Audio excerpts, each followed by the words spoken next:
Hello students, good morning everyone. Janata high school व junior college शिरोळच्या इयत्ता 6वीच्या वर्गात मी सौ पाटील तुमचं पुन्हा एकदा स्वागत करते.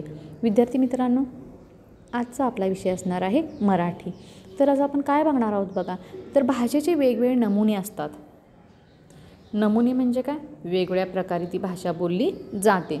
तर आपल्याला आपल्या 6वीच्या पाठ्यपुस्तकामध्ये काही भाषेचे नमुने दिलेले आहेत. म्हणजे प्रत्येक भागामध्ये कशी भाषा बोलली जाते. तर आज आपण वऱ्हाडी बोली ही भाषा बघणार आहोत. तर हा उतारा पुरुषोत्तम ओरकर यांनी लिहिलेला आहे. त्यांचा जन्म 1955 साली झाला. कादंबरीकार, लघुकथाकार, नाट्यलेखक, पटकथा लेखक, दूरदर्शन मालिका लेखक, माजी संपादक व स्तंभलेखक. मेड इन इंडिया या कादंबरीतून हा उतारा घेतलेला आहे. लेखकांच्या मेड इन इंडिया ह्या कादंबरीतून हा उतारा आपल्याला दिलेला आहे. तर महाराष्ट्रात विविध बोलीभाषा बोलल्या जातात. अशा बोलींची आपण ओळख करून घेत आहोत. वऱ्हाडी व मराठवाडी या 2 बोलींचे उतारे दिलेले आहेत. तर आपल्याला या पाठ्यपुस्तकामध्ये 2 बोलींचे उतारे, एक म्हणजे वऱ्हाडी आणि दुसरी म्हणजे मराठवाडी.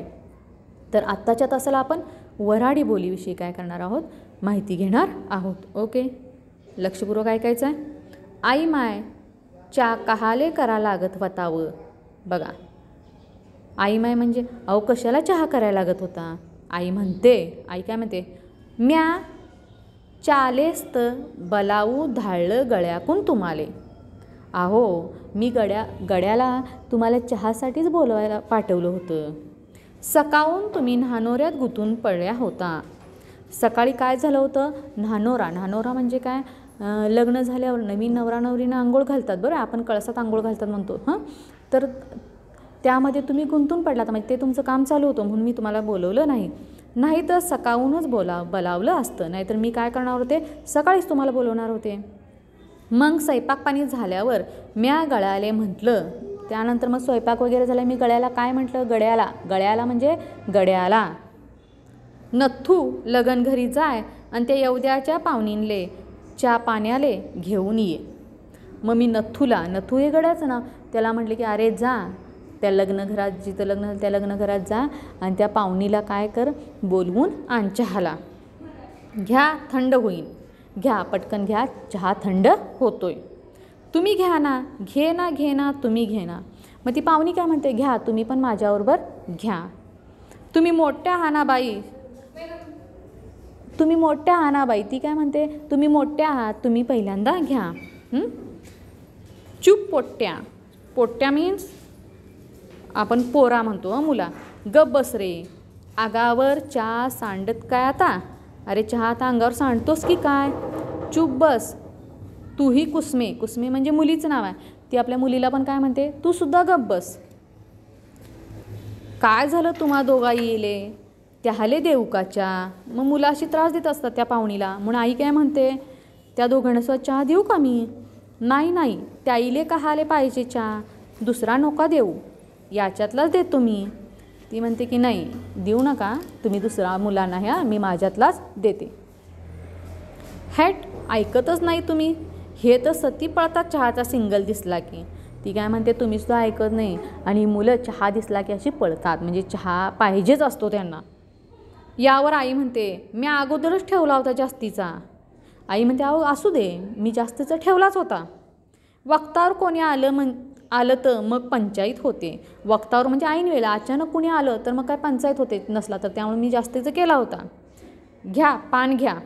यावर पाहुणीन म्हणते, पानसुद्धा देते आई. पाहुणी काय म्हणते बघा, आम्ही साखरीचा चहा घेतो. म्हणजे कसं, साखरेचाच म्हणजे आम्ही सुद्धा कशाचा चहा पितो, साखरेचा चहा पितो. गुयाचा चहा तर मले घेतल्यासारखा वाटतच नाही. गुयाचा म्हणजे गुळाचा चहा पिला की मला चहा पिल्यासारखाच वाटत नाही.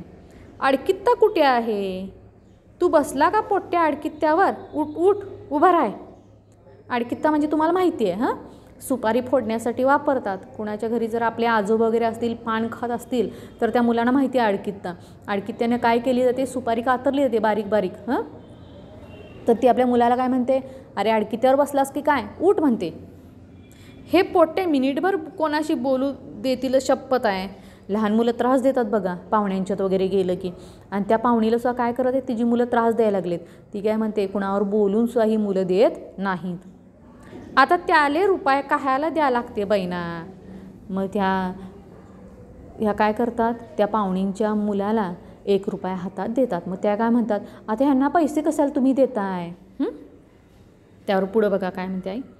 दरम्यान आई मावदातून कुकाचं डाबलं आणते आणि पाहुणींच्या कपाई लावते. त्याच वेळेला काय करते आई, मावदातून म्हणजे माझ घरातून, आपण आतली खोली घर म्हणतो मधलं घर वगैरे, तिथून काय करते, कुकाचं डाबलं म्हणजे कुंकवाचा करंड घेऊन येतं आणि त्या पाहुणीला लावते. पाहुणीनं आईच्या लावते, पाहुणीसुद्धा आईला लावते. आई म्हणते, ये जा गावाले जाच्या अगोदर आणखी एक डाव. तुम्ही आता तुमच्या गावाला जाणार आहात तर जाण्यापूर्वी पुन्हा एकदा आमच्या घरी येऊन जावा. पाहुणीन म्हणते, हो येईन ना, येईन.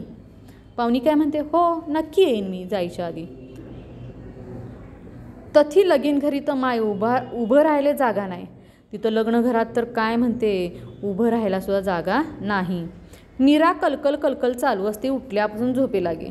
ती म्हणते नुसतं उठल्यापासून झोपेपर्यंत कलकल कलकल म्हणजे गोंधळ सगळा चालू असतो. आणि नासाचा धूस तर इतका की आपल्याच्यानं तर पाहवल्या जात नाही, आणि नासधूस तर इतकी करतात सगळेजण की माझ्याकडनं ते पाहवत नाही. असलं तर काय आती करा आणि नसलं तर काय माती करा. ती म्हणते, आहे म्हणून का उगाचच त्याचं नासधूस करायची का. माय तर डोसकं भिन झालं बैना म्हणीन तर त्या कलकलाटानं. मला तर त्या कलकलाटानं, त्या गोंधळानं काय झालं आहे, माझं डोकं अगदी भिन्न झालं आहे असं ती पाहुणी म्हणते. पण येईन मी, मले तर आणखी 7-8 जागी बोलावू आहे. पण ती म्हणते, नाही मी जायच्या आधी तुमच्याकडे येऊन जाईन, मला आणखी 7-8 ठिकाणी बोलवणं आलेलं आहे. तोंड गोळ असलं ना माणसाचं तर त्या काहीच नुपूर नाही पळत बैना. ती म्हणते माणसाचं तोंड गोळ असलं म्हणजे गोड असलं, माणसाचं जर बोलणं चांगलं असेल तर त्याला कशाचीच कमी पडत नाही. नाहीतरी वर जाता खेपी संघ काय न्याय लागते दुसरं. नाहीतर आपण वर जाताना म्हणजे आपण मेल्यावर दुसरं काय नेणार आहोत, तर आपला चांगला स्वभावच नेणार आहोत. तर विद्यार्थी मित्रांनो, हा एक भाषेचा नमुना आपण बघितला, वऱ्हाडी बोली याला म्हणायचं. यातले शब्द काही वेगळे आहेत, मी आता समजून सांगितलेले आहेत तुम्हाला. तुम्ही उतारा पुन्हा पुन्हा वाचायचा, ऐकायचा व्हिडिओसारखा. त्यामुळे त्यातून काय होईल, तुम्हाला ह्या शब्दांचे अर्थ लक्षात येतील. Okay, thank you friends.